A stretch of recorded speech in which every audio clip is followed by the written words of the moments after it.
এ ভাই দৌড়েন কেন? ঘোড়ার মাংস গেছিলাম। ঘোড়ার মাংস আগে দৌড়ে?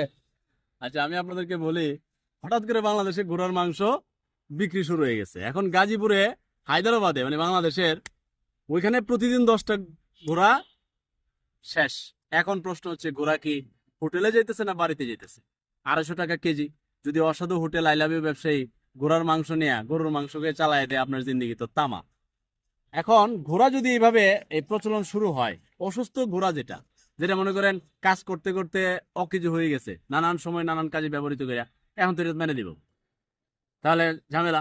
এখন ঘোড়া হালাল নাকি হারাম নাকি মাকরুহ, এই ব্যাপারে অনেক ব্যাপার আছে, তাৎপর্যপূর্ণ আলোচনার ব্যাপার। আমি এত দূরে যাব না, শুরু এক জায়গায় একটা রেফারেন্স দেই। ইমাম আবু হানিফা রাদিয়াল্লাহু তাআলা আনহু বলছেন যে এটা মাকরুহ। কেন বলছে? যদি ঘোড়া এইভাবে খাওয়ার প্রচলন মাত্রাতিরিক্ত চালু হয়,